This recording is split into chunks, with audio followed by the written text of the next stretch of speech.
The February cold off the Hudson had nothing on the stillness inside Langston Capital's 42nd floor when Zev Langston noticed his senior risk analyst wasn't using her right hand. It was a small thing, subtle, the kind of detail that slipped past most people, and Zev understood that most people were not particularly useful. Oona Beckett was the architect of the firm's entire algorithmic risk model, a system that had saved Langston Capital somewhere north of $200 million in bad investments over the past 3 years. She typed at a speed that made the head of technology openly jealous. On the Tuesday morning in question, she was pecking at her keyboard with her left hand alone, her right arm resting in her lap beneath her desk, out of sight. He watched through the glass partition of his office for 4 minutes before he picked up his phone. "Hannah," he said when his assistant answered, "tell Oona I need the Meridian report on my desk in 20 minutes. Walk it in yourself." Hannah delivered the message. Zev watched Oona receive it, watched the almost imperceptible adjustment in her posture, a squaring of the shoulders, the deliberate way she gathered the printed portfolio with her left hand and transferred it to her right before Hannah could register anything was wrong. The motion cost her something. He could see it in the half-second press of her lips. She walked into his office and set the folder on his desk with the practiced calm of someone who had spent a long time learning to perform normalcy. Oona Beckett was 30 years old, and she was the most professionally composed person Zev had ever hired. She was also, by every metric he understood, running on about 40% of her usual capacity, and he had no patience for not knowing why. "Close the door," he said. She did. "Sit down." She sat across from his desk, crossing her ankles, holding the portfolio against her lap with both hands. Because she'd realized it looked odd not to. She had a sharp, watchful face, dark eyes that processed information at a pace most people couldn't follow, and a tendency to say more in a single sentence than his last 3 CFOs had managed in quarterly reports. She was wearing a long-sleeved ivory blouse buttoned to the collar, which she never did. "The Meridian numbers look clean," she said. "The secondary exposure I flagged last week resolved itself. The counterparty restructured their debt load before the threshold hit, so we're looking at a clean exit by March." I know he hadn't opened the folder. "Give me your right hand." The silence lasted exactly 3 seconds. "I'm sorry." "Put it on the desk." "Mr. Langston, I have an 11 o'clock with the compliance team." "Oona." His voice didn't rise, it never needed to. "Put your hand on the desk." She held still for 1 more moment. He could see the calculation happening behind her eyes, the rapid triage of how to manage this. And then she placed her right hand flat on the glass surface. The compression bandage wrapped around her wrist was flesh-toned and professional. She'd wrapped it herself, tightly, and pulled the sleeve down to cover most of it. But where the cuff of her blouse had ridden up 1/2 inch during the walk across the room, the edge of bruising was visible, a dark, ugly stain against the inside of her wrist. Zev looked at it for a long moment. His expression did not change. "How did it happen?" he said. "I caught it in the subway door on the way in. The R train, the door stuck again at." "Oona." She stopped. The office was very quiet. Through the floor-to-ceiling windows, Manhattan spread out 42 floors below them, grey and indifferent in the February light. "A door catch leaves an impact bruise on the back or outside of the wrist," Zev said. "What you have there is consistent with compression from the inside. Someone gripping you hard enough to cause tissue damage at the flexor tendons. That isn't a subway door." She didn't answer immediately. When she did, her voice was very steady, which he understood by now was the particular steadiness of someone who had rehearsed this exact moment. "I bruise easily, I probably just—" "Who did it?" Oona looked down at her hand on the glass. Something moved through her face that she didn't manage to fully contain. A flicker of something that had nothing to do with professionalism and everything to do with exhaustion. "It was an accident," she said quietly. He didn't mean to hurt me. It was a bad night. We fight sometimes, and I got in the middle of it, and I shouldn't have. Stop. Zev stood up slowly, the way he did everything, without urgency, without wasted motion. Stop explaining his behavior. She closed her mouth. He walked to the window, hands in his pockets, looking out over the city for a moment before he turned back. There was something in his face she had never seen there before, in 2 years of working for him. Zev Langston was known for being cold, systematic, for the particular brand of controlled fury that preceded his most devastating business maneuvers. What she was seeing now wasn't that. "Go back to your desk," he said. "Push the 11 o'clock. I want Parrish in my office in 10 minutes. "Mr. Langston, please, it's not what it looks like.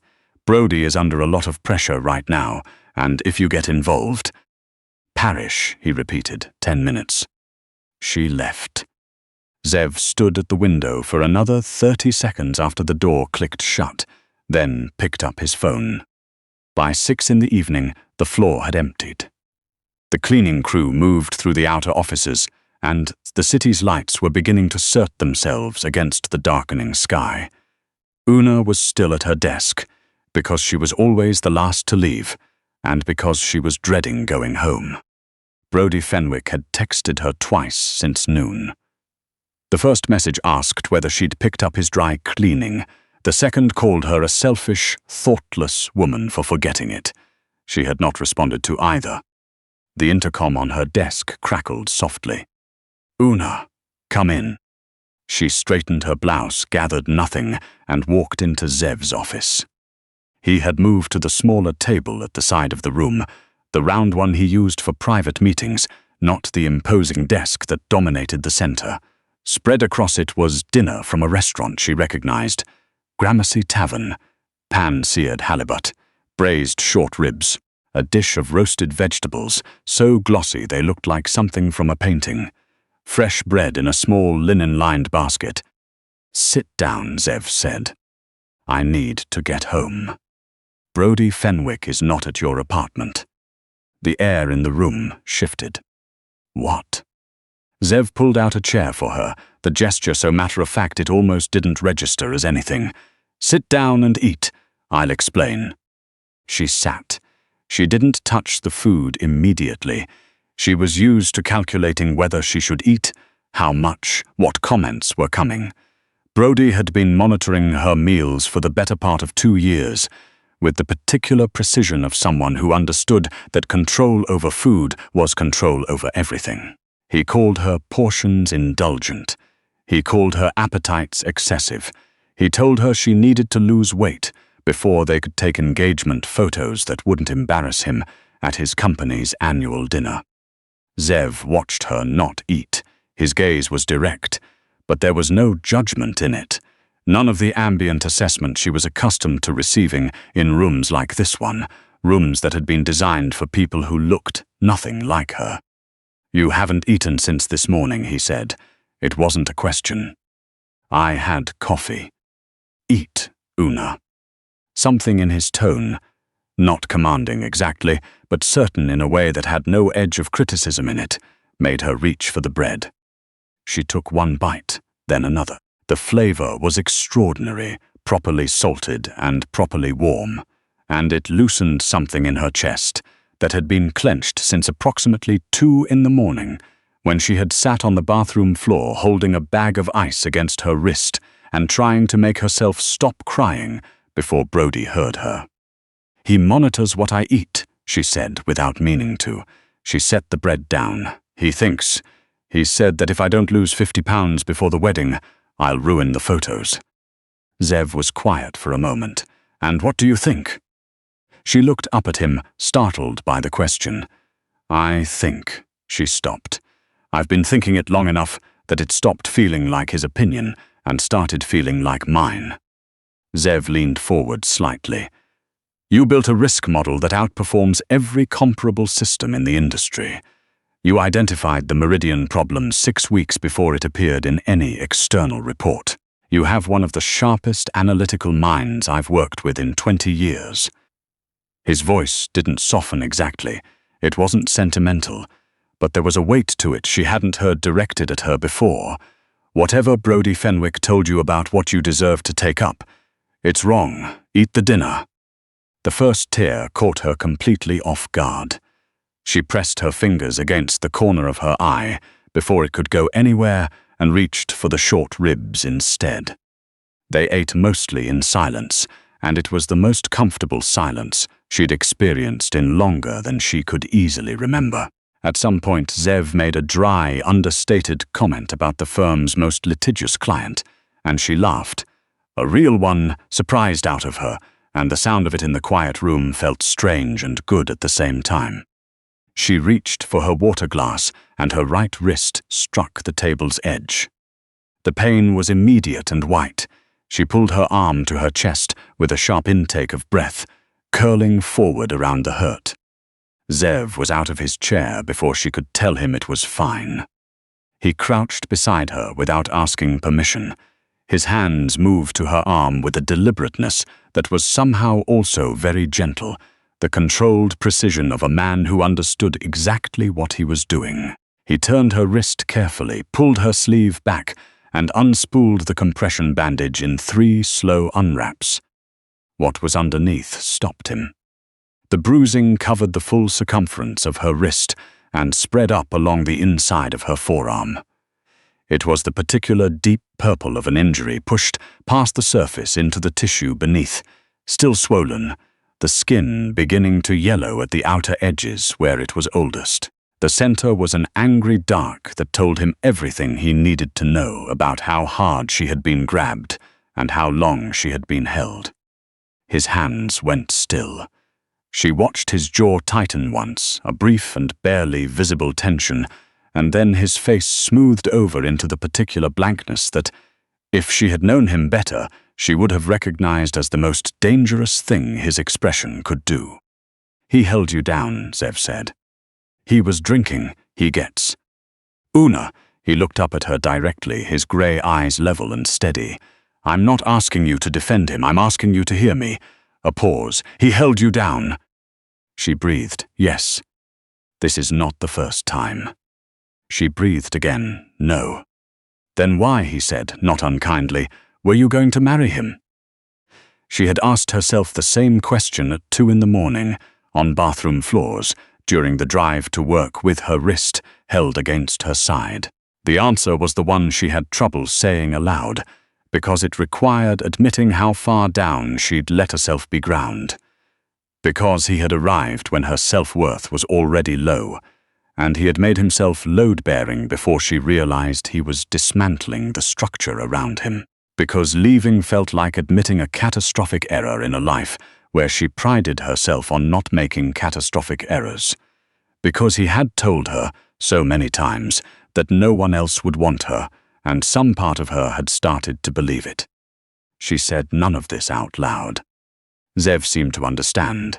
He rewrapped her wrist, carefully with the compression bandage, better than she'd done it herself, and stood. "I'm sending you to the Lowell tonight. My assistant will book it under the firm's account. Parrish will drive you. I can't just leave." "You can." He moved back to the table, unhurried. "Pack a bag. If Fenwick is at the apartment when you arrive, Parrish will wait outside while you get what you need. You won't be going back there tonight." Zev. She hadn't meant to use his first name. He didn't react to it. "I'm afraid of what he'll do if he finds out I talked to someone at work. He's threatened the SEC. He said he'd—" "Let me explain something about Brody Fenwick," Zev said, sitting back down. He picked up his fork.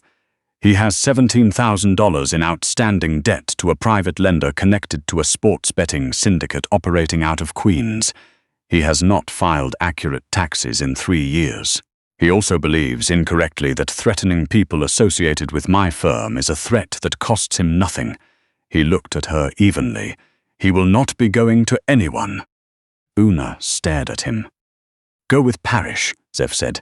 "I have some business to attend to this evening." Her apartment in Astoria was dark and quiet when Parrish's black Escalade pulled up. Brody's car was gone from the street. Inside, she found the televisions paused on a sports channel, a half-eaten bowl of cereal on the kitchen counter. his work jacket thrown over the back of a chair as if he'd left mid-motion. She packed efficiently. 2 bags, the things that mattered, the documentation she'd kept in a waterproof folder at the back of her desk drawer for the last 8 months, the one she'd put together the way she built every risk assessment. Methodically, completely, because some part of her had known she would need it. Parrish waited by the door without speaking. She appreciated that about him. They were crossing the Queensborough Bridge when her phone lit up. From Brody. "I've been doing a lot of thinking and I can't do this anymore. I met someone. I should have been honest sooner. The engagement is off. Don't try to reach me." She read it once, then again. She waited, consciously and deliberately, for the collapse she expected. The crushing weight of rejection, the familiar spiral downward into the voice that sounded like his, but had become indistinguishable from her own. She waited for it the way you wait for a wave you know is coming. It didn't come. What came instead was something she didn't have a word for immediately. It was light. The specific kind of light that belongs to a room after you open the windows for the first time in a very long time. She set the phone face down on the seat. "Parrish," she said. "Ma'am. Could you turn the heat up a little?" "Yes, ma'am." She looked out at the river lights below and felt, for the first time in longer than she could easily count, entirely like herself. Zev came to the hotel at 9:30. He'd shed his jacket and tie and looked like the most precisely assembled version of a man who had just handled something he considered finished. He had a bottle of Macallan with him, which he set on the small table by the window without ceremony. "He texted me," Oona said. She handed him her phone. He read it. His expression told her nothing, which told her everything. "He said he met someone," she said. "Do you want to tell me what actually happened?" Zev set the phone down and poured 2 fingers of scotch into each of the glasses the hotel had provided. He handed her one. "He had a conversation about his options," Zev said. "He made a sensible decision." "Where is he?" "Somewhere that isn't New York." He sat in the chair across from her. "He won't contact you again." She looked at him over the rim of her glass. "Why did you do any of this? I'm your employee." "You're not just my employee." He said it with the same directness he applied to everything. No embellishment, no performance. "You've run this firm's most critical infrastructure for 2 years. You are, measurably, the most valuable analyst I've ever hired." He paused. It was a very brief pause, barely perceptible, but she'd learned to read his pauses. "I also should have seen what was happening sooner. That's on me." "You couldn't have known." "No," he said, "but I know now and you're not going back to it." She didn't sleep well that night. Not because she was sad, but because her nervous system hadn't received the message that the danger was over, and it kept startling her awake at small sounds. But when she did sleep, she slept deeply. And when she woke in the morning and looked at the city from a window that was hers and hers alone, something in her chest had rearranged itself into a configuration she didn't recognize but recognized, somehow, as closer to correct.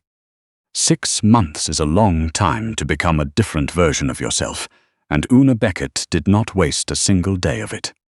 She stayed at Langston Capital. She accepted the raise Zev put through in March. Substantial, unasked for, and retroactive, without argument. She found an apartment in Cobble Hill that she chose herself, furnished herself, and ate breakfast in every morning without anyone telling her what she was allowed to have. She went back to the tailor she'd stopped seeing 2 years ago, when Brody started making comments about the receipts, and commissioned 4 new work suits that fit her actual body. Structured, deliberate pieces in charcoal and deep plum, and a rich teal that did something interesting to her eyes. She did not lose weight. She did not attempt to. The thought occurred to her exactly once in July, and she filed it under opinions that did not belong to her and moved on. The dynamic between her and Zev evolved the way glaciers move, invisibly, irresistibly, in one direction. There were late evenings over takeout and spreadsheets, their chairs angled toward each other in a way that had nothing to do with the work on the table. There were moments when he handed her something across a desk, and neither of them moved immediately to break the contact. There were conversations that started with Q3 exposure analysis and ended somewhere that had nothing to do with finance, and neither of them mentioned it afterward, and both of them thought about it. She understood what he was. She had read the files Parrish left open on his desk once, probably accidentally and probably not. She understood that Langston Capital's legal face was exactly that, a face. She understood that the reason Brodie Fenwick had made a sensible decision and relocated had everything to do with the kind of people Zev knew, and nothing to do with the moral persuasiveness of his argument. She weighed this carefully, the way she weighed everything, and she concluded that the world was full of men who wielded power, and she would rather be standing beside the one who had used it, unflinchingly, on her behalf. She was walking back from a client meeting 2 blocks over on a Wednesday afternoon in August, cutting through the side entrance of the building, when the voice stopped her. "Look at you." She knew it before she turned. Brodie Fenwick was thinner than she remembered. He had the specific gauntness of a man who had burned through whatever he was given and hadn't found a soft landing. His suit was badly pressed. His eyes were moving fast, taking inventory, the tailored jacket, the new bag, the way she was standing, and the calculation in them was ugly. "Brodie," she said, her voice was perfectly even. "You look expensive," he said. The way he said it wasn't a compliment. "You look like you need something," she said. "And I'm going to go ahead and tell you the answer is no before you ask." He moved to block her path, not grabbing, somewhere smart enough to stay, but positioned. "I did some digging," he said. "Your boss isn't just some equity guy, Oona. I know what Langston really runs. I know about the port operations, the shell structures. I've got documentation." He smiled, a thin, brittle thing. 500,000 wired to an account I'll send you, or I make some calls to people who'll care a lot about what I know. Oona looked at him for a long moment. He was smaller than she remembered. She had carried him around like something significant for so long that she'd forgotten to account for what he'd actually been. A frightened, mediocre man who needed someone to diminish so he could feel larger. He had chosen her because she had let him.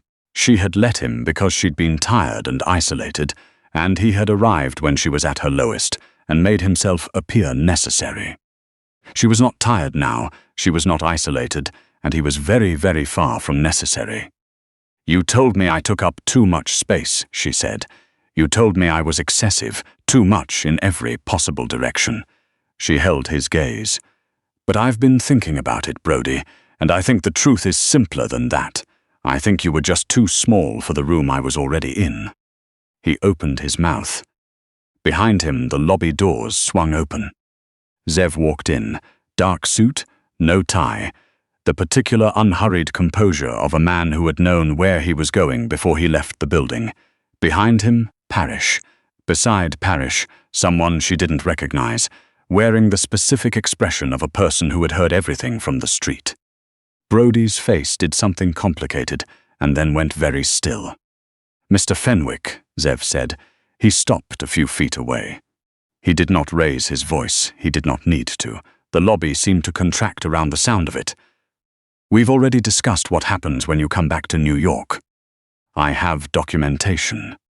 You have a gambling debt that has transferred hands twice since you left, and the current holder is considerably less patient than the last.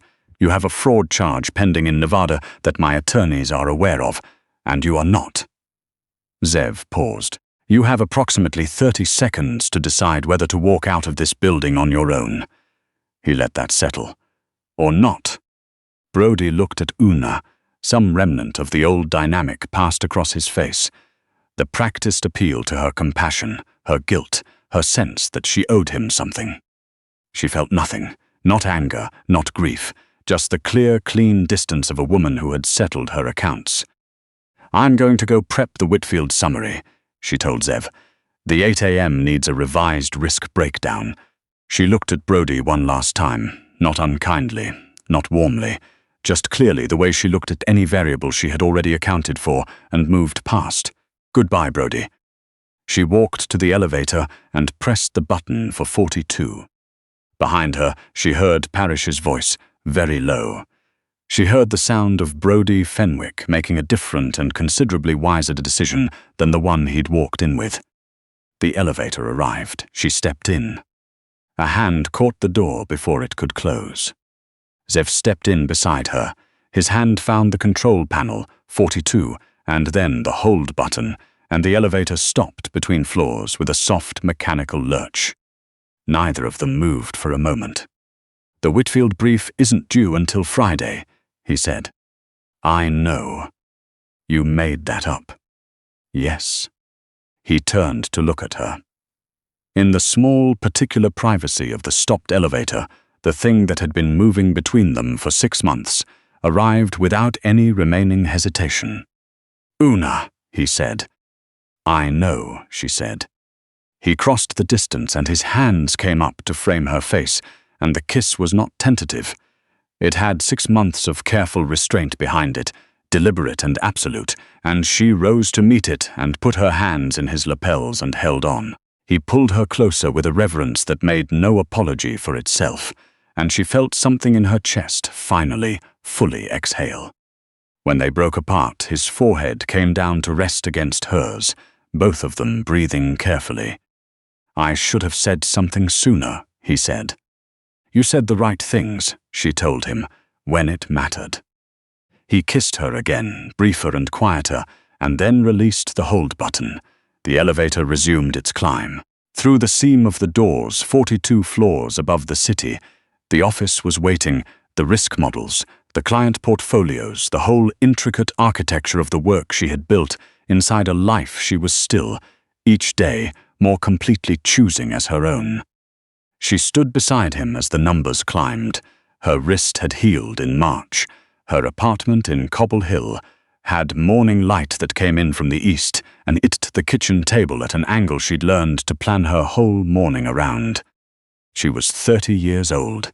She was exactly where she had chosen to be.